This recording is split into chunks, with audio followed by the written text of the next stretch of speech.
Bonjour à tous et bienvenue dans le studio de l'Institut de la finance durable.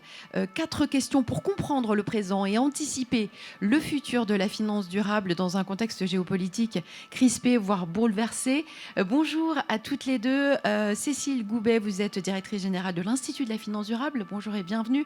Marianne Louradour, vous êtes présidente de CDC Biodiversité. En quelques mots, est-ce que vous pouvez nous rappeler vos structures ?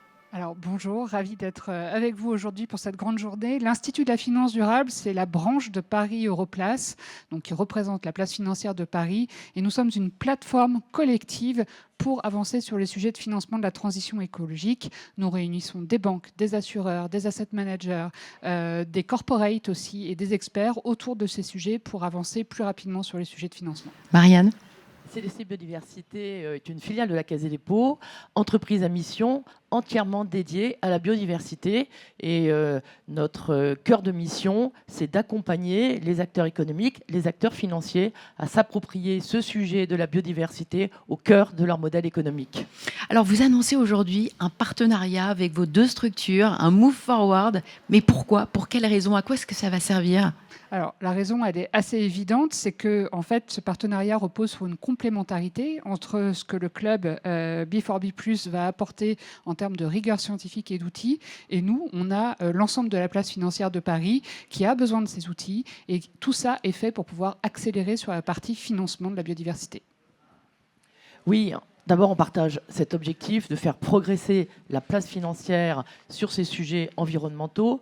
Et avec ce partenariat, on va pouvoir partager nos connaissances, partager nos informations, publier ensemble, agir ensemble et partager nos outils. Donc, je suis vraiment très heureuse également de ce partenariat avec l'IFD. La question que tout le monde se pose, c'est quelle place occupe la biodiversité au sein du secteur financier ? Alors, ce qui a changé, en fait, c'est qu'on a vraiment changé de registre. On est passé d'un niveau de stratégie de conformité à un niveau de stratégie d'action. Et aujourd'hui, la biodiversité et les enjeux qui entourent la biodiversité commencent à être vraiment très bien compris, y compris en termes de maîtrise des risques, de sécurisation des chaînes d'approvisionnement, etc. Et donc, nos membres l'ont compris. Les modèles économiques des projets qui sont liés à la nature sont encore émergents, il faut le dire. Et donc, l'objectif du groupe de travail qu'on a, nous, en interne, c'est vraiment d'identifier les leviers susceptibles de favoriser davantage ces investissements. Donc, ce qui a changé, c'est que maintenant, on est vraiment tourné vers l'action, plus sur comment on mesure, et vraiment voir comment on avance plus vite et plus fort sur ces projets liés à la biodiversité. Oui, on a, comme le dit Cécile, on a gagné d'abord la prise de conscience.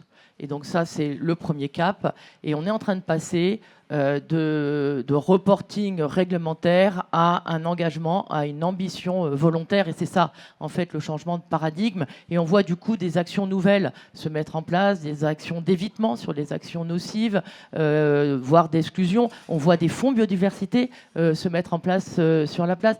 Et donc, en fait, effectivement, il y a ce changement de paradigme qui est très profond et qui est très important sur la place financière. Dans cette vision de long terme et non de court terme, comme on disait ce matin dans les conférences, est-ce que vous voyez de prochaines échéances clés intervenir pour la biodiversité dans le secteur financier et si oui, quelles sont-elles ? Alors, pour nous, il y a vraiment 2 priorités vraiment à court terme, mais en même temps qui s'inscrivent dans une démarche de long terme. La première, c'est le lien entre biodiversité et adaptation au changement climatique. Il y a énormément de travaux aujourd'hui qui se lancent sur le lien entre comment on adapte des infrastructures, des villes, etc., en s'appuyant sur la biodiversité et tout ce qui est solutions fondées sur la nature. Donc, c'est un très gros enjeu et qui va se construire dans le temps. Et puis, le deuxième, évidemment, c'est le calendrier international. On a la COP climat, on a la COP biodiversité aussi cette année qui vont arriver, et ce sont 2 rendez-vous en fait qui permettent de structurer en fait les engagements des acteurs, y compris étatiques sur ces sujets-là, et qui vont du coup forcément structurer l'action dans les années à venir.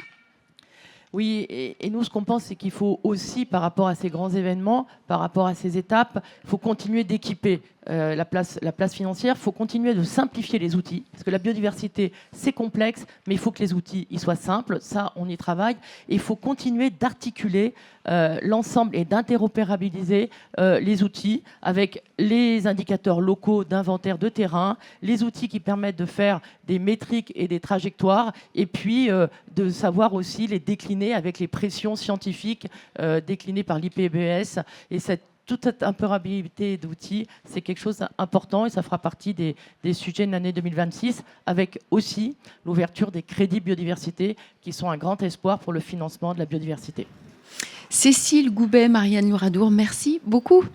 Merci Capucine.